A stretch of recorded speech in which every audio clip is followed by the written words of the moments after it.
Dobré ráno. Dobré ráno, pán profesor. Prepáčte, ale ja som tu omylom. Bol som zamyslený a tak som automaticky otvoril dvere pracovne, kde som pôsobil takmer 20 rokov. Prepáčte mi. Ale my sme radi, že ste sa splietli. Pretože my tu na vás čakáme. Na mňa? Prichádzame k vám v mene vlády. V mene vlády? Vláda sa na svojej schôdzi dňa 16. júna 1881 uzniesla ponúknuť vám za vaše celoživotné dielo a najmä za úspešný boj proti sneti slezinej veľkú stuhu čestnej légie. Je to pre mňa veľká česť, páni. Ale môže mať jednu podmienku.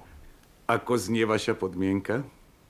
Aby aj moji spolupracovníci, ktorí sa o celú tú vec zaslúžili, dostali takisto čestnú légiu.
Čo sa jej stalo?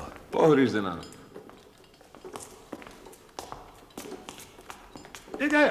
Kam idete? To dievčatko ma veľmi zaujíma. Lenže doktor Devil na vás čaká. Choďte za ním, hneď tam za vami príde. To ja poznám. Takto ste sa hnali za epidémiou žltej zimnice skoro do Senegálu. To ja poznám. Prepáčte, že vyrušujem.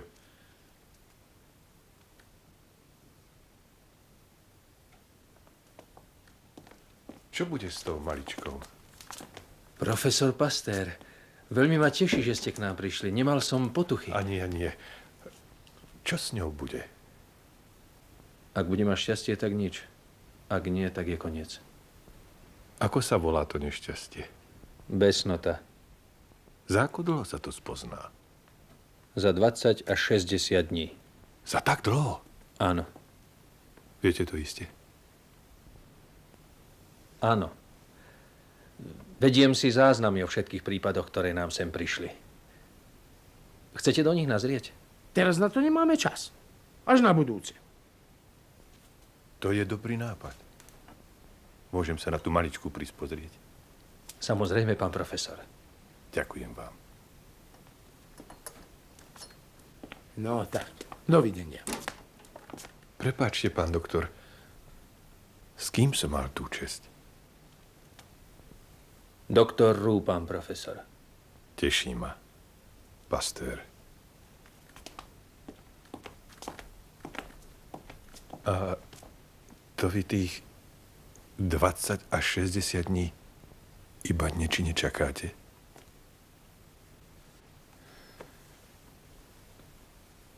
Sme proti tomu úplne bezmocní.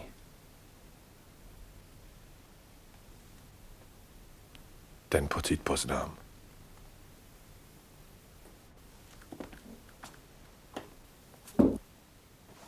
Louis, Mária Luisa ti priviedla predstaviť svojho chlapca. Áno. A ako sa ti páči? Nie je sympatický, ale neviem ako tebe. Dobre vieš, že v ľuďoch sa ty vyznáš oveľa lepšie ako ja. Mňa oklame každý, kto si len na to spomenie. S tým nesúhlasím. Ale niečo na tom je. Niečo na tom je.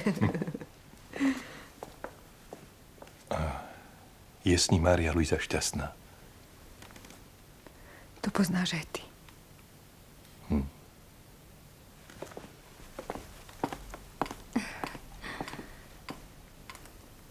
Dovoľ, aby som ti predstavila René Valéry Radota. Je mi skutočne cťou, že vás poznávam. Som rád, že vás Mária Luisa priviedla. Smiem sa vás vo svojej nezdvorilej zvedavosti opýtať, aký je váš odbor činnosti? Ja som bohužiaľ novinár. Prečo bohužiaľ? Pretože mu Ján Krištof povedal, že ťa nezaujíma nič iné, len chémia. A som aj ochotný to dokázať. Ako ďaleko od stromu odpadnúšie jablko, ktoré sa nedalo na cestu chémie, viem o tom svoje. Mňa, že nezaujíma nič iné, iba chémia, to je obyčajné ohováranie. Mňa zaujíma všetko, kde sa niečo zaujímavého deje. A to sa deje iba v chémii. Á, to nie je pravda. A predstavte si, dnes som sa dozvedel, že od pohryznutia psom do prepuknutia besnoty uplynie 20, ale aj 60 dní. A ja sa pýtam, čo sa deje za tú dobu v tele postihnutého. To je jednoduché. Šíri sa nemoc. Čo to je šíri? To je povedané príliš všeobecne. Tak to môže hovoriť iba mladý adept diplomácie. Ale nádejný, ako podotkol dnes môj šéf. No, iba že ja beznádený starý adept chémie chcem vedieť konkrétne, kam a kade a čo putuje od tej rany ďalej. No, a prečo to putuje tak pomaly? A či by sa tomu nemohlo niečo postaviť do cesty? Prepáčte mi, ale mňa skutočne zaujíma na svete iba tá chémia. Ale toto nie je chémia. To je medicína. Áno, tu si otec priberá na pomoc. Aby mu nadávalo viac ľudí, nielen chemici. Pán chemiater nám tu tvrdí, že nemocnica a lekári sú zbytoční. A že vlastne na všetko stačí vodáreň a hasiči. To všetko by bolo veľmi veselé, keby to nebolo také nebezpečné. A tieto názory pána chemiatra skutočne nebezpečné sú. On totiž de facto tvrdí, že tým opaľovaním a umývaním nástrojov a boh vie čím ešte vylieči vlastne všetky choroby. A že my lekári, ktorí tak úporne a ťažko bádame nad pôvodom chorôb a nad ich terapiou, sme tu vlastne zbytoční. Chcel by som pánu Pasteurovi povedať, že medicína nie je taká jednoduchá záležitosť, ako si to on predstavuje. A že lekár si nemôže dovoliť rozdrobiť na prášok 1000 pacientov, aby toho 1001. uzdravil. My totiž neliečíme priatky morušové, ale ľudí.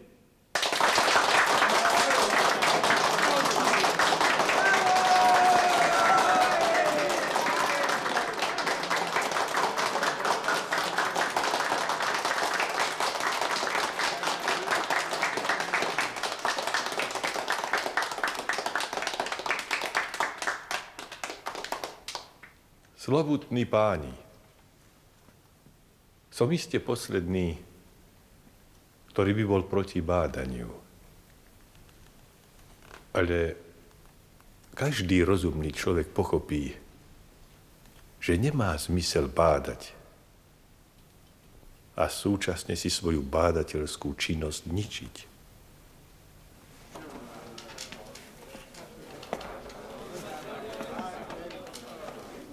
Lekár, ktorý siahne na pacienta bez toho, že by si predtým dezinfikoval ruky. Lekár, ktorý neuznáva antisepsiu. Lekár, ktorý odmieta nauku o choroboplodnosti mikróbov.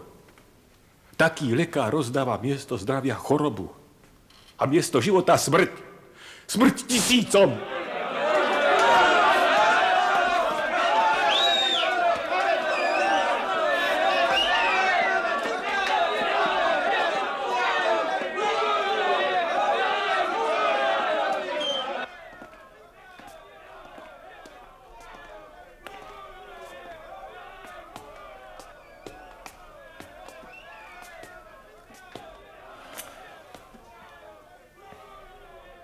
No, chceli ste to raz vidieť na vlastné oči. Ďakujem, bol to zážitok. Myslíte, že som bol na nich priveľmi ostrý? Myslím, že sa ich to riadne dotklo. To som chcel. Nemáte strach? Z čoho? Čítal som raz v novinách, že pred 20 rokmi za podobný prejav o vode a umývaní vohnali maďarskí a rakúski doktori mladého profesora Ignáta Semmelweisa do ústavu choromyselných. Mňa do blázinca nedostanú, toho sa nebojím.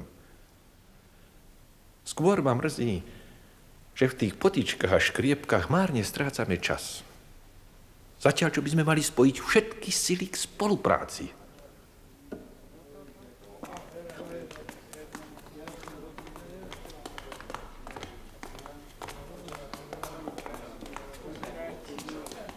Boli by ste takí láskaví a poprosili v mojom mene profesora Petera o rozhovor? Teraz a tu. Áno, teraz a tu. Pán profesor? Pán profesor Peter, buďte taký láskavý. Profesor Pasteur by sa chcel s vami rozprávať.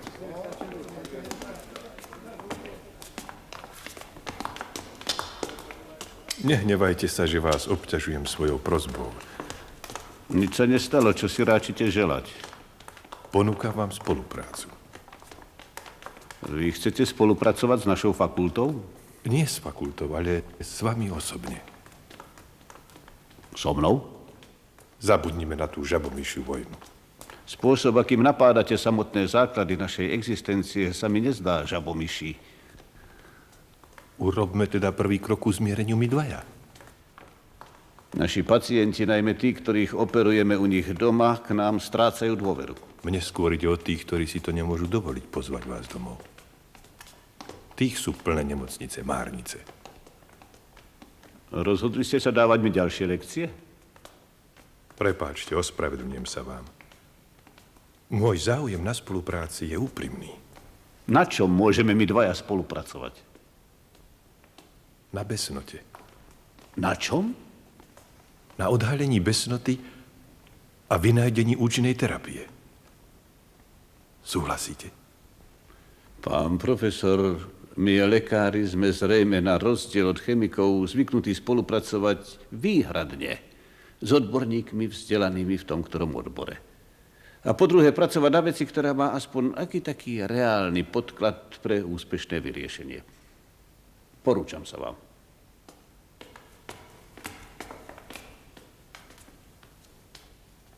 No vidíš. Budem sa musieť do tej besnoty predsa len pustiť sám.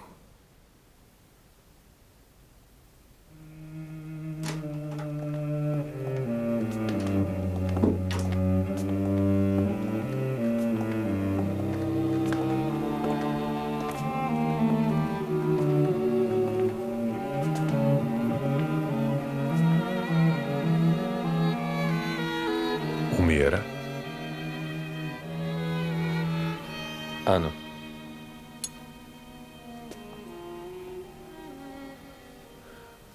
Božiatko.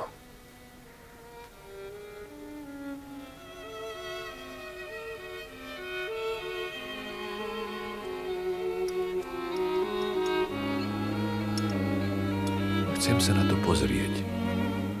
Nič neuvidíte, pán profesor. Ten pôvodca je taký malý, že ho naše mikroskopy nemôžu identifikovať. Vy ste ho hľadali? Hľadal. Sám. Sám. Tak poďte hľadať vo dvojici. Vy ma vyzývate k spolupráci? Poďte a nezdružme sa zbytočnými rečami. Poďte.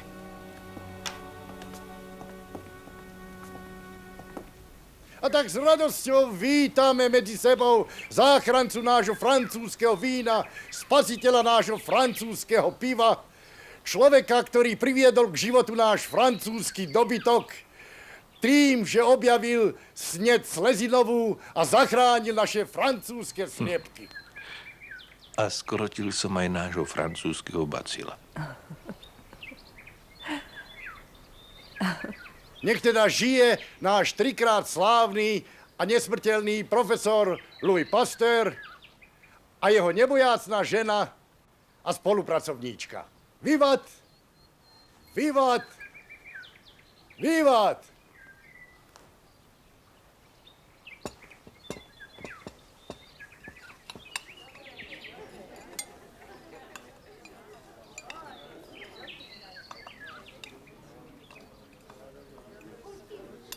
Môžem sa vás opýtať, pán profesor, prečo tie čerešne dávate do vody? Z jednoduchého dôvodu, madam. Na tých čerešniach je prach. A v prachu sú mikróby. Vlastne milióny baktérií. A väčšinu z nich môžete spláchnuť čistou vodou. Dobrú chuť. Ďakujem.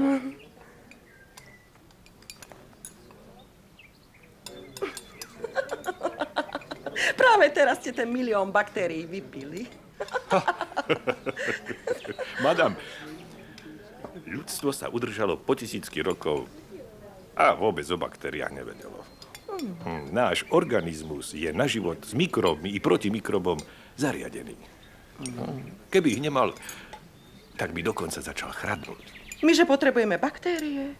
Tomu neverím. Verte tomu, madam. Robil som pokusy s kurencami. Krmil som ich sterilizovanou potravou. Dýchali filtrovaný vzduch. Dostávali piť prevarenú vodu. A začali skapínať. Doktor Diklo, a kde sa tu beriete? Klaniam sa vám, pán profesor.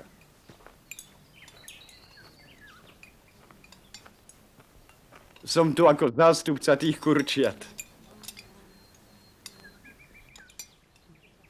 Ale vidím, že to, na čom som pracoval celé roky, to vy vyjadríte v jednej vete uprostred posedenia. Ale choďte. Naopak, ten váš pokus s tým kurčaťom sa mi veľmi pozdáva. Nehneváte sa teda na mňa, že som od tej priatky odišiel? To nebolo zo strachu, skutočne nie. Chcel som iba dokázať niečo sám. Deprimovalo ma, že vy chrlíte nápad za nápadom a ja stále nič. A čo si myslíte, že urobili tí ostatní? Skôr či neskôr všetci utiekli. A viete, ja sa im ani nečudujem. Nakoniec, každý si to chce skúsiť a ochutnať sám. Najlepšie by bolo, keby sa človek k vám vždy mohol na chvíľu vrátiť, aby si občerstvil sily. A potom zasa vyletieť a zasa sa vrátiť a tak stále dookola. Ale veď môžete, čo vám v tom bráni. Začínam pracovať na besnote. Pridajte sa k nám. To myslíte vážne? Samozrejme. Ale dopredu vás musím upozorniť, že nádej na úspech nie je príliš veľká. To mi vôbec neprekáža. Lebo u vás sa človek aj pri neúspechu naučí viac než inde, kde si urobí renomé.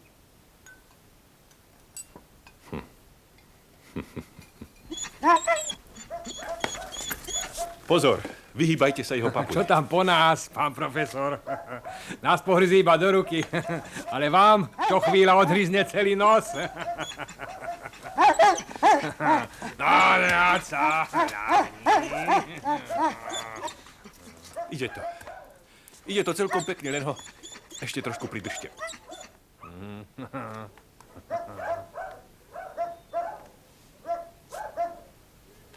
Aby sme sa o to mohli pri mikroskope podeliť všetci traja.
Nechajme to tak.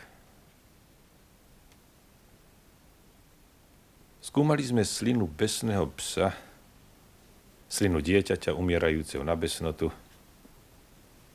a mozog psa, ktorý skapal po 3. štádiu besnoty. Nenašli sme žiadny mikrob, ktorý by sa vo všetkých tých 3 látkach opakoval. Zdá sa, že týmito prístrojmi toho bacila skutočne neuvidíme. No. A sme hotoví. To je síce pravdepodobné, ale neisté. Vychádzajme z toho, čo vieme. Besnota je nákazlivá choroba. A jej mikrób sa s najväčšou pravdepodobnosťou množí v mozgu a mieche teplokrvného obratlovca. V mozgu preto, lebo nemocný šalie. A v mieche preto, lebo je postihnutý krčami svalov, do ktorých vedú nervy z miechy.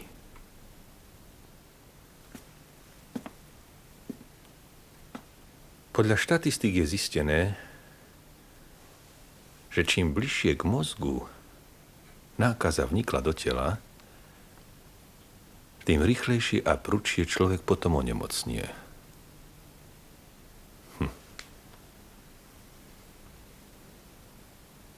Vieme ešte niečo? Až na detaily už toho viac nie je.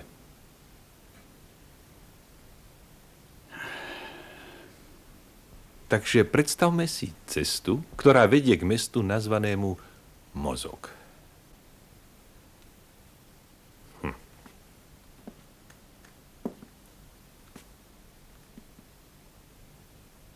A po tejto ceste ide voz s nákazou besnoty.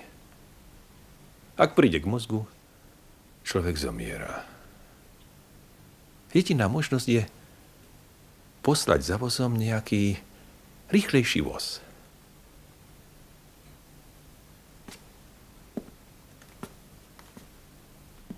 A tento záchranný voz musí nákazu predbehnúť. Postaviť sa jej do cesty. Nákaza sa zastaví a nemôže ďalej. To znie nádherne. Ale ako to uskutočniť? Kde nájsť ten rýchlejší záchranný voz? Ako vôbec nájsť niečo, čo by zastavilo baktériu, ktorú doposiaľ nepoznáme? To je správne položená otázka. A je na ňu vôbec možná odpoveď? Určite je. Ale ako môžem niečo zabiť, čo vôbec nevidím a nepoznám? To by som vám oponoval, pán kolega. My sme zničili mikroba priatky Morušovej bez toho, že by sme proti nemu našli protilátku. Áno, ale ste ho aspoň videli. To je pravda. To sme videli. Ale boli sme aj mladší, aj hlúpejší ako teraz. Ja si aj teraz pripadám ako úplný hlupák. A ja nie? Ja nemám jediný nápad, kde začať. Za čo to uchopiť? Páni kolegovia, sme na tom rovnako. Kúpme si niekoľko psíkov. Čo vy na to? Prečo psíkov? Psík nám tú besnotu narobil, tak nám od nej musí pomôcť.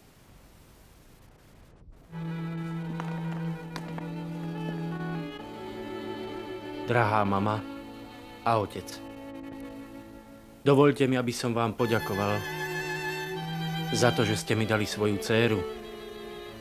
A sľubujem vám, že sa budem o ňu starať a ochraňovať ju po celý svoj život.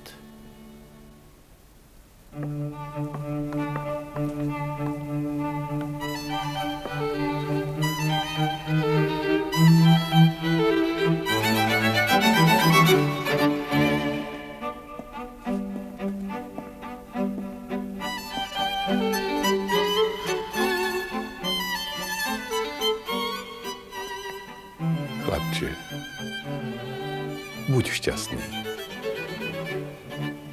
Z celého srdca vám to obom prajem. Ďakujem vám, otec. Ale mám strach. Strach? Z čoho pre Boha? Mária Luisa dievča do každého počasia, o to sa neboj. Ja sa nebojím o nás, otec. Ale o vás. O mňa? Po celom Paríži sa rozkríklo, že pracujete na tej besnote. A ja si myslím, že nie je dobré ísť do niečoho, čo by prípadným neúspechom mohlo znížiť význam vášho celoživotného diela. Ach tak. To by sa skutočne mohlo stať. No a s najväčšou pravdepodobnosťou sa aj stane. A nebolo by lepšie včas od toho ustúpiť? To by celkom určite bolo. Ale to nie je v oteckovej moci.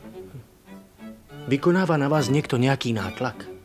Vôbec nie, ale keď sa do niečoho zahryzne, tak sa toho jednoducho nemôže pustiť. Ako by dostal nejakú besnotu a tá je nevyliečiteľná. Bohužiaľ nie je ani nákazlivá. A tá psia, tá je vyliečiteľná? Ďakujem za opýtanie, chlapče, ale to je práve to, čo neviem. Otec, ja sa toho bojím. A ty si myslíš, že ja nie?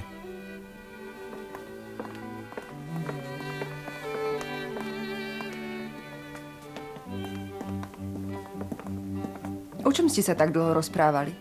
Vysvetľoval som mu, že si musí dávať veľký pozor, aby jeho žena nebola nevyliečiteľne zvedavá. Ty.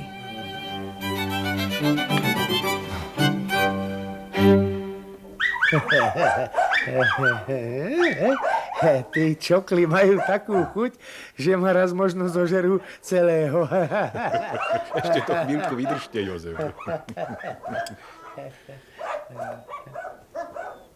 Niečo nového? Nič. Ani jedna vzorka psieho mozgu napadnutá besnotou, keď ju uložíme do skúmavky, tam nezaloží kultúru mikróbov. Takže v skúmavke hynú. Absolútne. Z toho vyplýva, že by sme potrebovali skúmavku živú. Myslíte skúmavku, ktorej by mozog psa žil ďalej? Presne tak. Ale to sa dá zariadiť. Ale nebude ho to veľmi bolieť.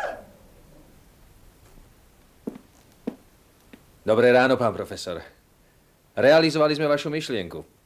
Tu vám vediem živú skúmavku. No, a trepanovali ste mu lebku. A vložili do mozgu kúsok mozgu iného psa, ktorý skapal na besnotu, však? Presne tak. Ale uspali ste ho predtým. Isté. Prajem ti, Punťo, aby si bol našim historickým Punťom. No, tak teda ten váš psík už zomrel.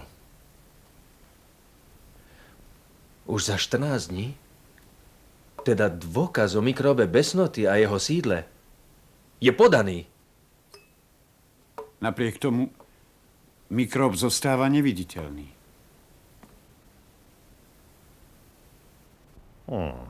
S tými psíkmi sa mi to nepáči. Nemohli by sme robiť pokusy s inými zvieratkami? Ja vám teda dám, ako predám pár králikov. Ak chcete. Králikov mi je tiež ľúto. Tie králiky kúpime. Rozhodne.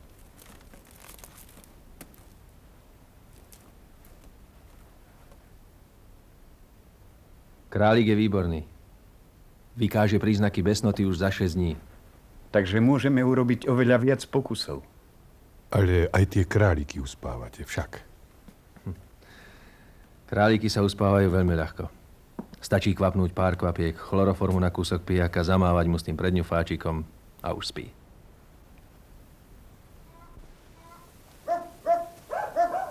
Nehnevajte sa na nás, chlpáčikovia, že vám tak ubližujeme. No. Je nám to skutočne ľúto. A keby to tak nebolo treba? Som celý rozlútostnený. A to je u experimentátora najvyšší príznak staroby. Však. Vy a starý, pán profesor. Potreboval by som, aby mi to v 40-ke tak myslelo, ako vám teraz. Ba nie. Môj mozog už tiež nie je taký výkonný, ako býval. No, a keď tomu pridám ešte toho králika, ktorého sme odsúdili na smrť, tak mi nie je ľahko pri srdci.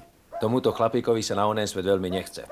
Nasadili sme mu besnotu už pred 13 dňami, jeho kamaráti sú už dávno v králičom nebi a on nie a nie. To nie je možné. Čo ste mu naočkovali? Napadnutú králičiu miechu. Bola 100% napadnutá? Rozhodne. Všetci ostatní na ňu zahynuli. Na jednu a tú istú? Na jednu a tú istú. Ako bola stará? Ako obyčajne, niekoľko málo dní. Ukážte mi ju. Predsa nám veríte. A vy sami sebe veríte? Prepáčte, pôjdem po ňu. Moment. Pôjdeme tak všetci.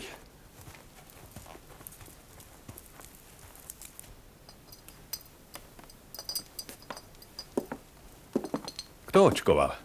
Ja. Z ktorých skúmaviek ste brali? Z tejto série. A sem ste skúmavky opäť vrátili? Ja nie, Jozef. A prečo je ich tu o 3 menej? Asi sa niečo umývaním a dopravou rozbilo. Niektoré boli prasknuté aj predtým, takže aj tie som vyhodil. Chcete povedať, že sa očkovacia látka brala aj zo skúmaviek, ktoré boli prasknuté? To zda nie. Ale áno. Nie, pochybujem. No hádam som si to nevymyslel. Rozhodne urobíme rekonštrukciu tohto prípadu. Akú rekonštrukciu? Dáme napadnutú miechu do prasknutej skúmavky, kde k nej bude mať prístup vzduch. A po niekoľkých dňoch budeme s ňou očkovať. To by musela byť strašná náhoda. Máte pravdu, pán kolega. Ale ako hovoril môj profesor bio, náhoda praje tomu, kto je na ňu pripravený. Dajme sa do práce. Aký profesor bio? To ste predsa vraveli vy.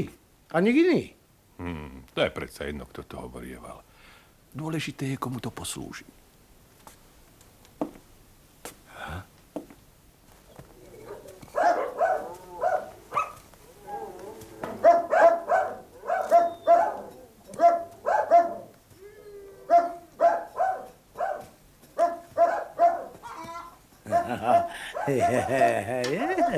No, tak, a už to máme.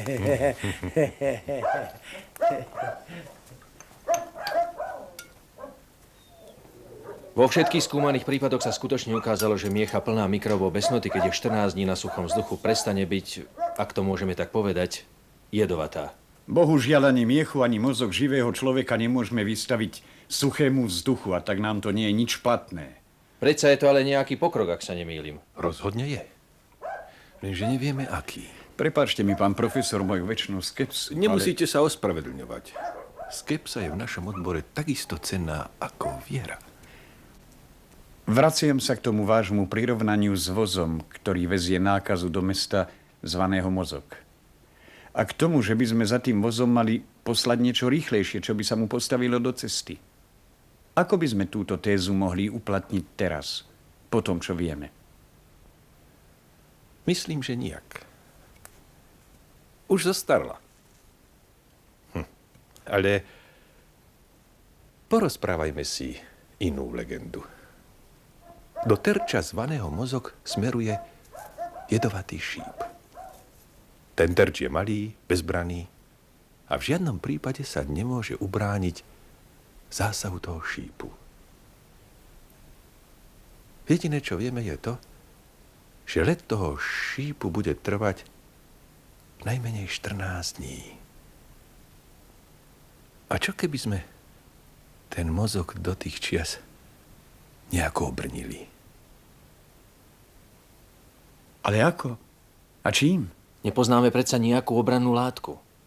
Jednu poznáme. Vzduch. Tu nemôžeme použiť. A čo keby sme tam ten vzduch dopravili? Tak nám pacient okamžite zahynie. To viem. Ja myslím, čo keby sme ho tam dopravili v inej forme? V akej inej? A čo keby sme tam dopravili tú suchú miechu? Suchú miechu? Tú, čo je 14 dní stará? A čo ďalej? A druhý deň by sme očkovali miechu 13 dní starú a tretí 12 a tak ďalej. Prikladali by sme na ten mozog tvrdšie a tvrdšie vrstvy brnenia, až by ten šíp narazil na hradbu, cez ktorú by neprenikol. Máte na mysli, aby sme sami postupne ten mozog otravovali, až by bol taký otužilý, že by mu ani priamy zásah besnoty neublížil?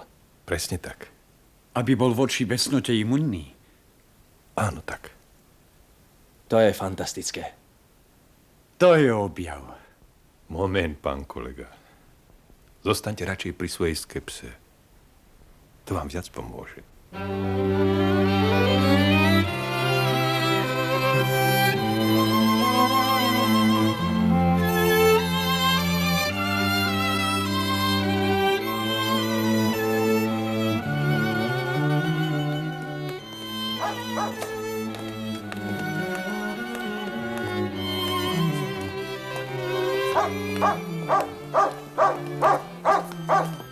Páni,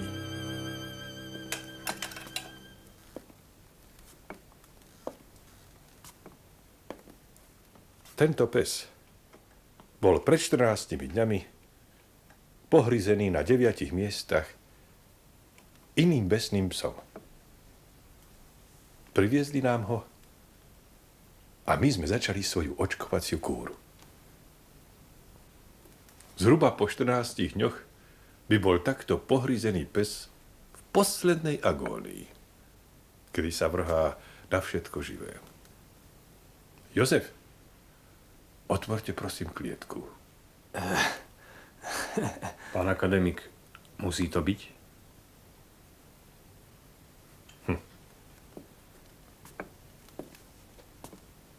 Ničoho sa nebojte.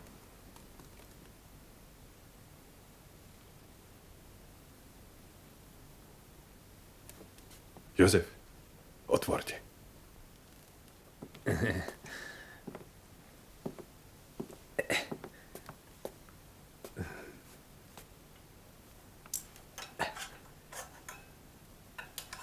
No, poď sem. Neboj sa, ty hlúpy.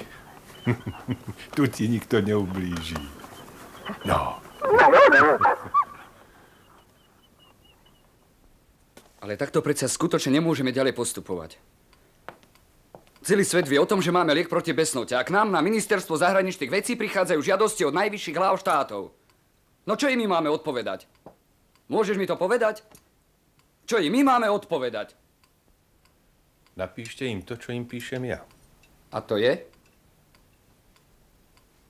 Že očkovacia látka nie je schopná dopravy.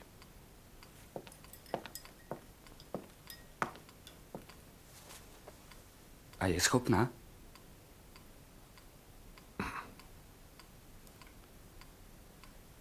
Nie dôvodu, prečo by nebola. Aký je teda pravý dôvod? Prečo ju nechceš pacientom dať? Proton to meblaptein. Čo to je?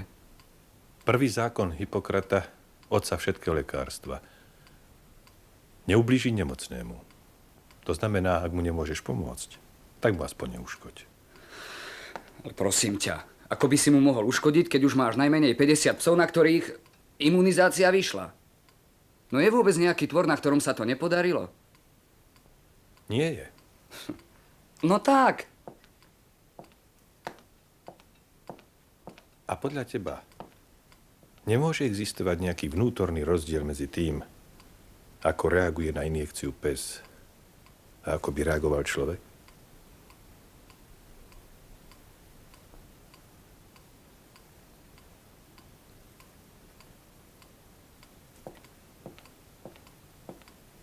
A čo keď vám na váš telegram o nemožnosti dopravy lieku oni odpovedia, že oni dopravia pacienta k vám? Čo potom?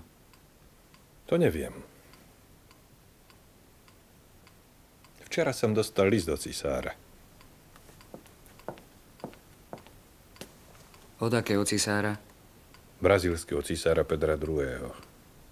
Aj on prosí o očkovaciu látku. A aj jemu odpovie, že by sa cestou znehodnotila? Asi nie. Ale prišlo mi na že mu navrhnem inú vec. Nech dajú prvému zločincovi odsúdenému na smrť v predvečer popravy voľbu. Buď podstúpi trest, alebo pokusné očkovanie proti besnote. A ja som presvedčený, že by to ten odsúdenec prijal. To je ale fantastický nápad. Môžem ho zverejniť? Nie. Zatiaľ nie. Zatiaľ je to súkromná záležitosť medzi mnou a pánom cisárom. Deti, nechám vás tu a pôjdem si ľahnúť. Dobrú noc. Dobrú noc, otecko. Dobrú noc, otecko. Dobrú noc. Dobrú noc.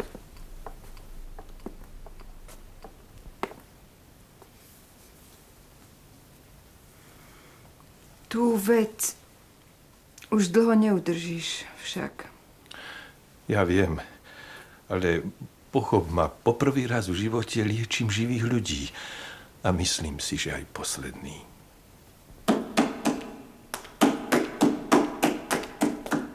Čo je? Čo je to? Hľadáme profesora Pastéra. Čo? Čo s ním chcete? Tak sme teda na dobrej adrese. Pán profesor nemá čas. Posiela nás doktor Weber. Tu chlapca pohryzol besný pes. Prosím vás! No. To netreba. Prosím.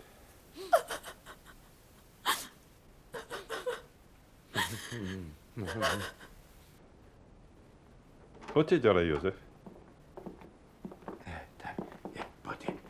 Poďte ďalej.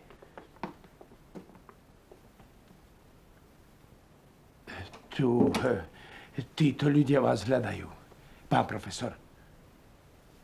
Úctivá poklona, pán profesor. Dobrý večer. Dobrý večer. Vítam vás. Skadiaľ ste prišli? Obec Stéž. Pri Mézongut.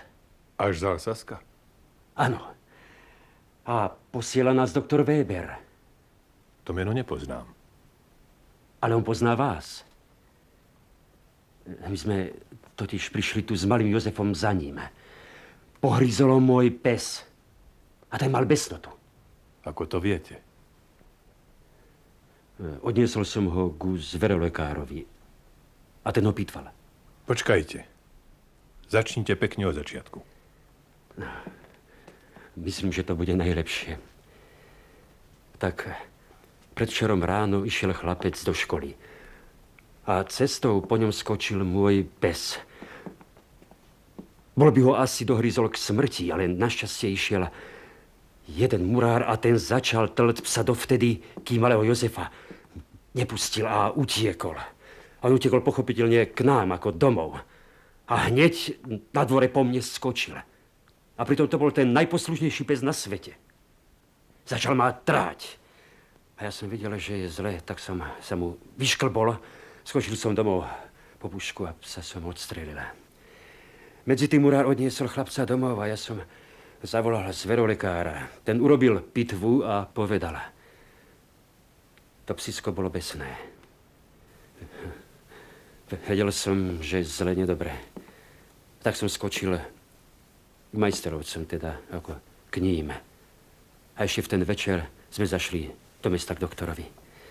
Ten dal na rany a kúsance karbol a povedal, choďte za profesorom Pastérom. Je to jediný človek, ktorý vám môže pomôcť. No, tak sme teda tu.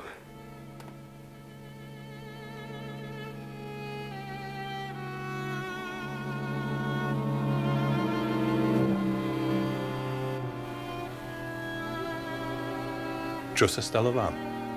Pes ma chňapol po ruke. Prehryzol vám kabát a košeľu? Nie, určite nie. Ukážte mi tú ruku, prosím.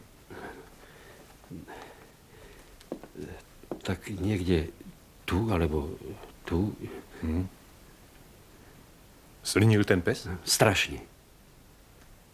Spálte ten kabát a tú košelu, ktorú ste vtedy mali na sebe. Spálim. Určite spálim. Inakšie môžete spokojne odísť domov. Nič sa vám nestane. Ja, skutočne. No, 100-krát vďaka. Úctivo sa vám porúčam a ruky boskávam milostvé panej. Vďaka. A ty sa drž. Ešte raz. Vďaka.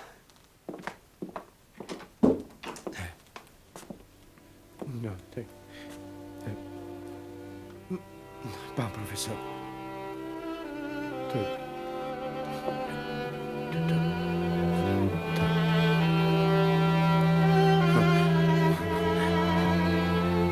A vy, pani, prosím, zostaňte tu. Hej. Na chlapca sa pozrú lekári.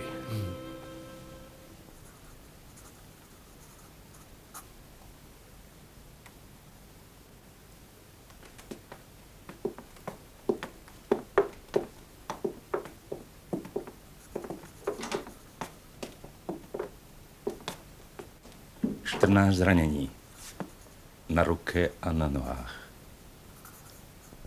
Dezinfekcia, ktorá bola prevedená 12 hodín po uhryznutí, v nejakom prípade nemohla zabrániť nákaze. Teda jeho stav je beznádejný. Celkom beznádejný. Ste si tým istí? Načisto.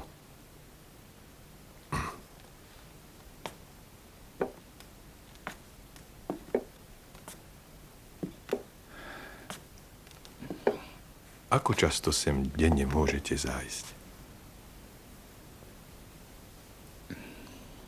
Už raz. Najviac 2-krát. To je málo. Potrebujem vás tu mať 3-krát denne. Obidvoch.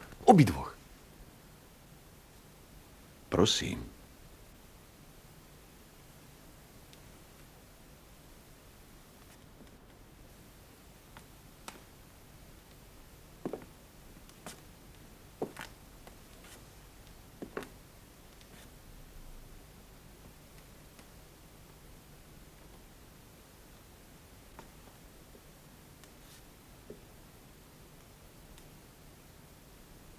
Pripravte prvú injekciu celej série.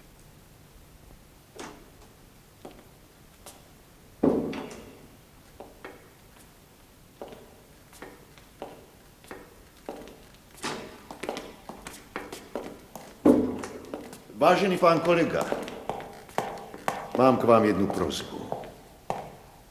Som vám k službám. Viete, chápte ma. Vložím do tej práce všetko, čo viem. Len by som vás prosil, aby moja účasť bola držaná v tajnosti. Nechcete, aby sa na akadémii vied dozvedeli, že so mnou spolupracujete? Áno. Dotklo sa vás to?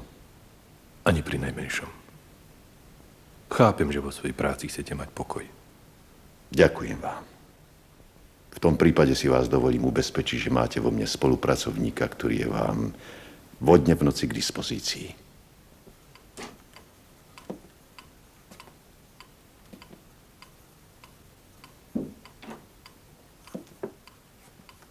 Dobrý večer. Dobrý večer. Čo sa stalo? Povedal som si, že nedám na sebe nič poznať. A vidíš? Zachváta sa. Nie. Dali sme prvú injekciu prvému pacientovi. Kto to bol?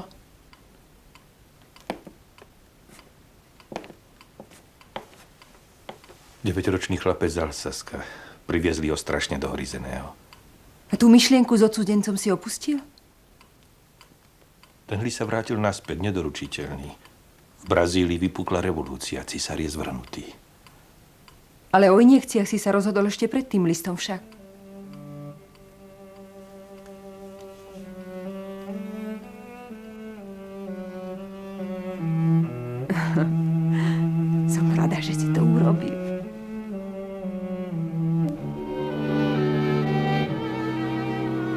Ty nespíš? Spím.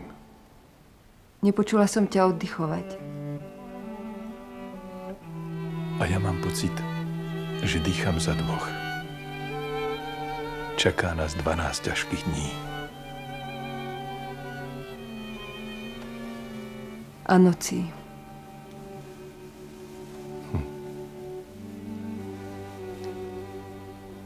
A nocí.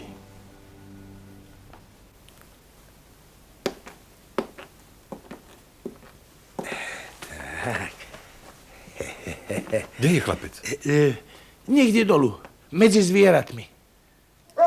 Dobrý deň, pán pastor. Tento králik je veľmi rozumný. Nemohli by ste mi ho dať? Mohol. Pravda, že mohol.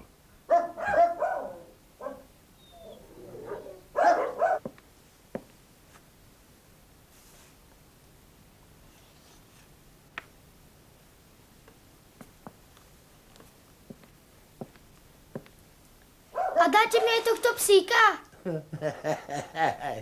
Dáme. No nie? Áno.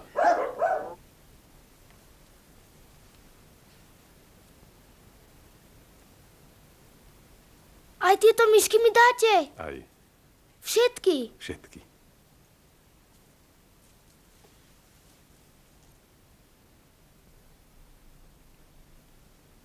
Čo to znamená? Bežná reakcia na vpich. Je to tak? Určite. A prečo tam nebola včera? Bola aj včera. Ale nie taká istá. Bola taká istá. Prepáčte.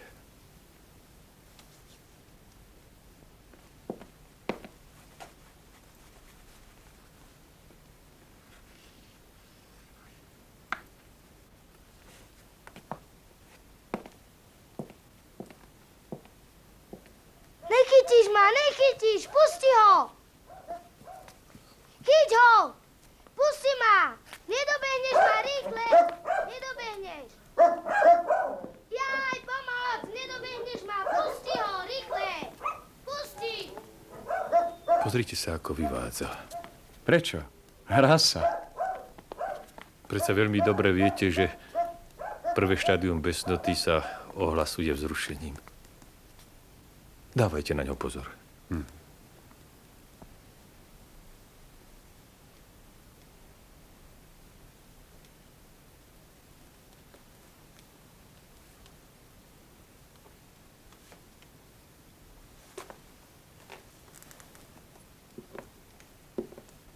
Nezdá sa vám, že je nejaký skleslý?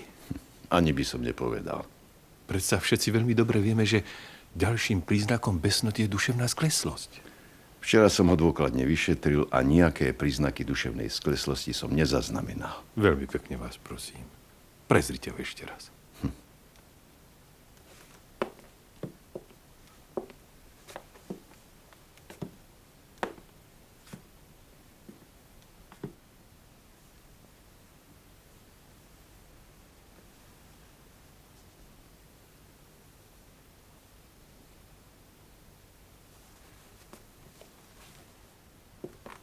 Dnes dostane poslednú inekciu.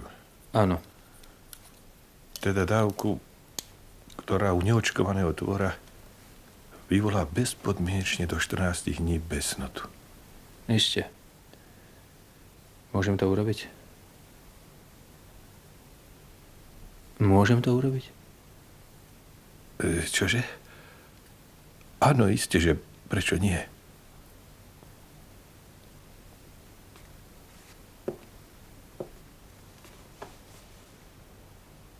Kde sú ostatní? Aký ostatní?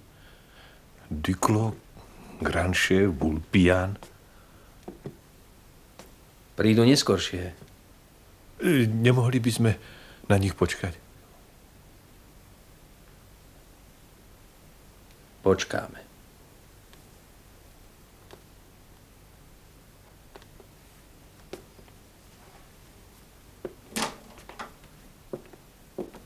Dobrý deň. Dobrý deň, pán profesor. Dobrý deň. Tak už môžem? Nech sa páči. Totiž ak páni kolegovia súhlasia. S injekciou? Prečo nie? Doktor Diklo? Áno. Profesor Vulpian? Teraz sa už nič nedá zastaviť. To je pravda. Tak do toho.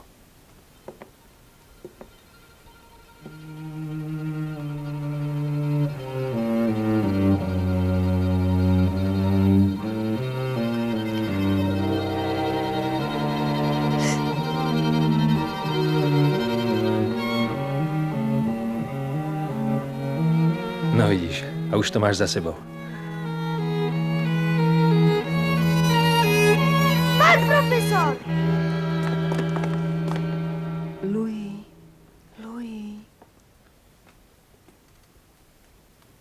Ako sa mu darí? Malému Jozefovi? Výborne. Keď sme sem išli, povedal nám, pozdravujte môjho milého pána Pastéra. To je dobré. Ako dlho som spal? Spal si rovných 48 hodín. No, tak to si ešte trošku zdriemnem. Ale prosím vás, dávajte mi na ňo pozor.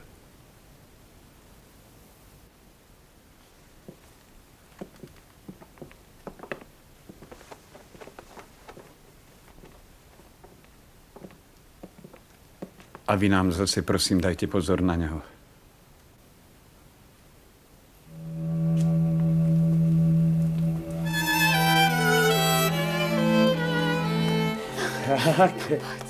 Môj zlatý.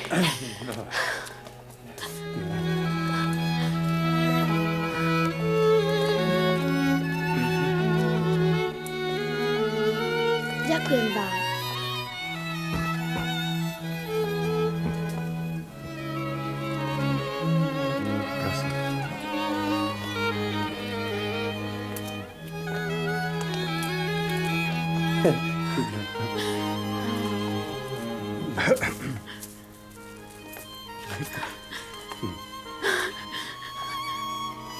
Keby ste nás tedy neboli pustili, nemala by som už chlapca. No, to.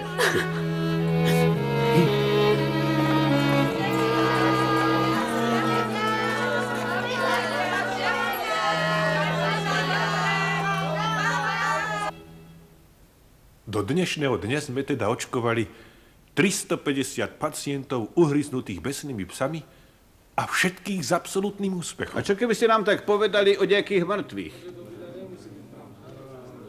Hneď sa o tom zmiením. 9. novembra priviedol nám pán Pelletier so svojou ženou 10-ročnú dcérku Ruženku. 3. októbra pohrízol ju besný pes, teda pred 37 dňami. Náš zásah bol už vopred beznádejný. Choroba veľmi pokročila. No napriek tomu dali sme dieťaťu injekciu. Po 20 dňoch umrelo. Ako obeť psopasterovskej besnoty.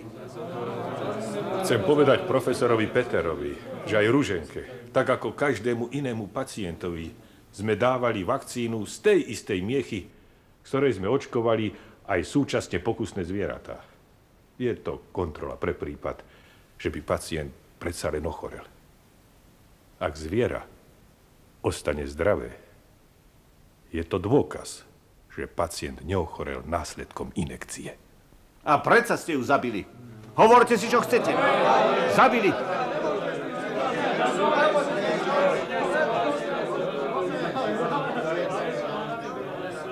Páni, to nie je prípad pre mikrobiologa, ale pre psychiatra.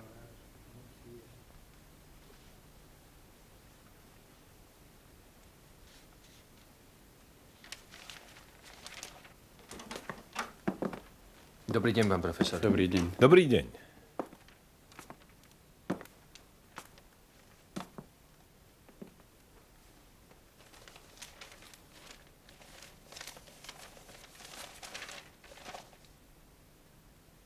Malá Paletierová, obeť psopasterovskej besnoty.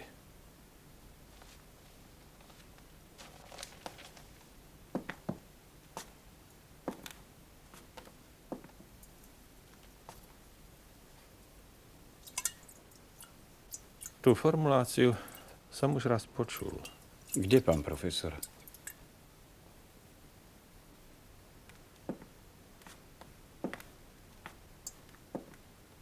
Z úst profesora Petera. Horšie je, že tie noviny boli vo veľkom náklade poslané do Lavrov, kde pristal americký pádnik so 4 pohryzenými deťmi. A to sú tie, čo sa na ne skladala celá Amerika, aby mohli pricestovať. Áno, tie. Považujem za veľmi dôležité pre celú našu vec, aby sa táto akcia vydarila. Nemali by sme aj my ísť do toho prístavu? Nemali. Ale my sme vedci a naše miesto je tu v laboratóriu. Predsa nechcete behať po prístave a vysvetľovať od jedného k druhému, aký sme dobrí. To predsa musíme dokazovať tu. Dajme sa do práce, páni.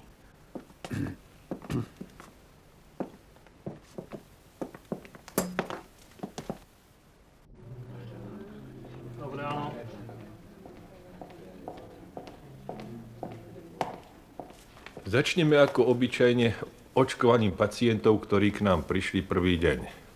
A potom budeme pokračovať postupne až po deň 13. Pozrite, sú tu tí Američania. No vidíte. A vy ste chceli behať po prístave. Vítajte.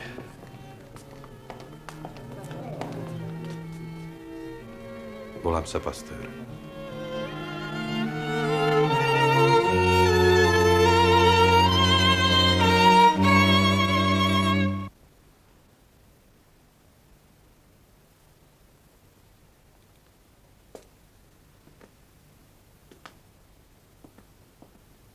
Tak čo, všetko v poriadku?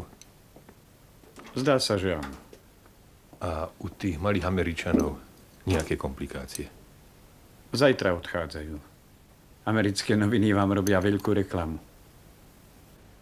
Aj novinári musia z niečoho žiť. Dovidenia, páni. Dovidenia, pán profesor. Dovidenia, pán profesor. Dobrý večer, pán profesor. Dobrý večer. Dovolte, aby som sa predstavil. Som doktor Gamalia z Odesy. Teší ma, pán doktor. Vaše objavy sa doniesli až k nám, pán profesor. A my, ruskí lekári, sa k vašim teóriám hlásime. Keby som toto niekedy počul aj od francúzskych doktorov. Žiaľ Bohu, nenesiem vám iba poďakovanie, ale aj prácu. Nejakého pacienta? 19 pacientov. Z dedinky Bieloje pri Smolensku. 19 ľudí pohryzol. Jeden besný pes? Besný vlk. Kde sú?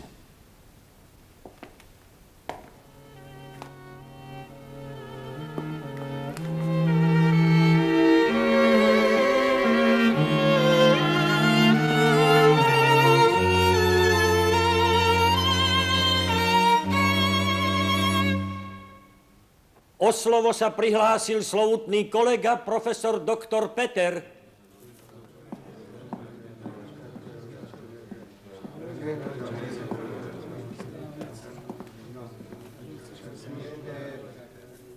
Je zarmucujúce, že prišli časy, kedy sa o vedeckých objavoch vo svojej vlasti nedozvieme pravdu od Francúzov, ale musíme sa ju dozvedať až z cudziny. Celé týždne ba mesiace sa v našom meste ohlasuje tzv. Prípad Rusov zo Smolenska ako najväčšie víťazstvo pasteurovskej metódy liečenia besnoty. A zrazu čistou náhodou sa nám dostali do rúk nemecké noviny. Citujem. 16 Rusov zo Smolenska bolo v Paríži u profesora vyliečených iba zdanlivo. Ako sa nám donieslo z dôveryhodných prameňov, všetci po návrate do Ruska zošaleli a napokon zomreli. Koniec citátu. Ak dovolíte, dám výtlačok kolovať. Inak nemám k tej správe nejaký ďalší komentár.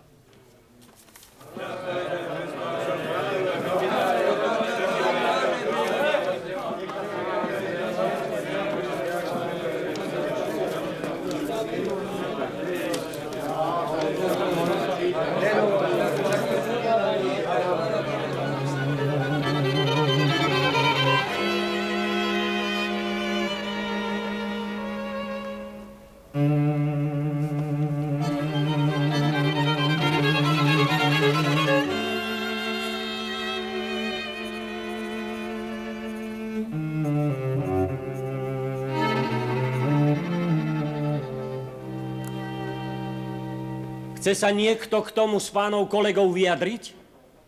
Pán kolega, predsa to nenecháte bez odpovede. Preboha.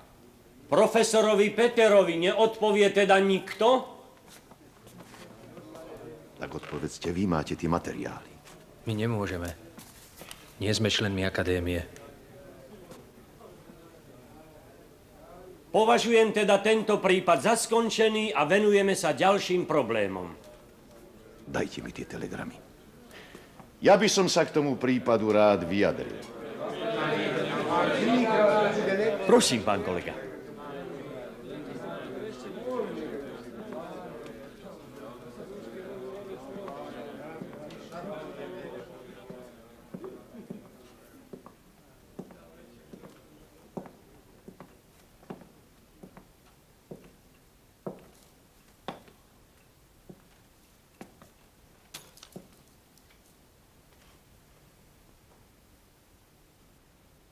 Vážení páni kolegovia, Slovutná akadémia lekárskych vied. Dovoľte, aby som vám oznámil, že som s profesorom Pasteurom na probléme besnoty spolupracoval. Rád by som povedal, že som jeho spoluautorom. Žiaľ, takéto zásluhy si pripisovať nemôžem. Ale čo môžem a musím, je ochrániť profesora Pasteura. Domnievam sa, ba som si istý, že profesor Pasteur, aj keď nie je lekár, urobil pre medicínu viac ako ktokoľvek iný od počiatku ľudského veku až po dnešné časy. A teraz k prípadu Rusov zo Smolenska. Aj my sme čítali oné nemecké noviny a čakali sme, že ich sem niekto prinesie. Dokonca máme isté podozrenie, kto tú správu tej redakcii dodal. Ale podozrenie je iba obyčajná domnienka. A my vedci by sme nemali pracovať s domnienkami, ale iba s faktami. A fakty sú takéto. Poslali sme telegram civilnej, duchovnej a lekárskej správe do miesta, kde ruskí pacienti žijú. Tu sú telegrafické odpovede.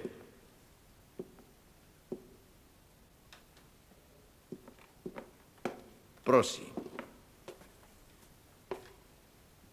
Správa nemeckých novín načisto vymyslená. Všetkých 16 ľudí z Bieloje je zdravých. Podpísaný starosta obce Režníkov. Sme zdraví, dokonca aj plastická operácia mojej tváre sa zdarila. Posielam fotografiu, podpísaný Pop Jeršov. Výsledok skvelý, všetci zdraví, ďalších 325 ľudí liečených, 313 zachránených, 12 mŕtvych, ktorí sa dostavili až 28 dní po zranení. Podpísaný doktor Gamalea, zástupca prednostu profesora Mečníkova. Ďakujem. Čo k tomu dodať?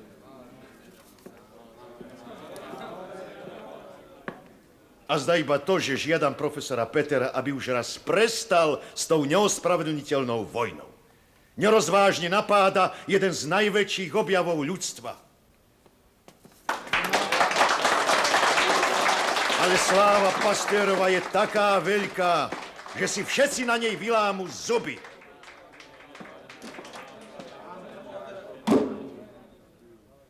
Naša práca, naše mená budú dávno pochované v piesočnatých presypoch času.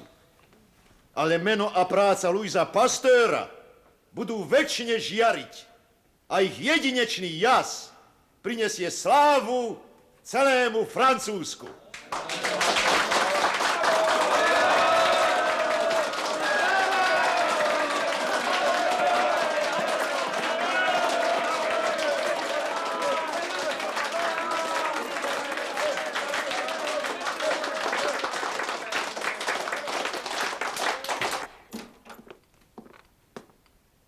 Volal si ma, ocko?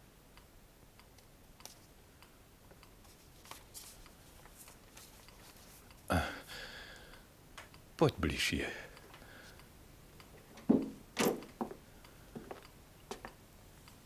Synak, mám k tebe prosbu. Onedlho budú otvárať môj ústav. Pravdepodobne príde prezident republiky a odo mňa žiadajú úvodný prejav.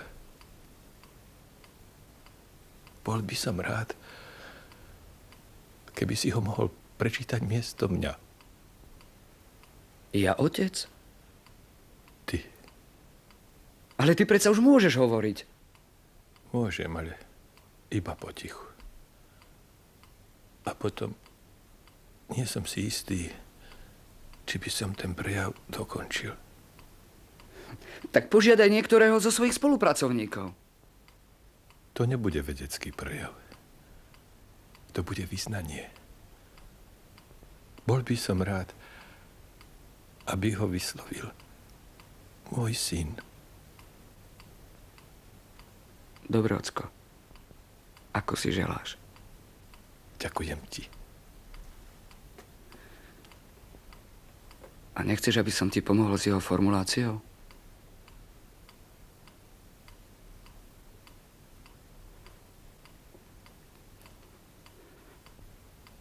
Prepáč, ocko.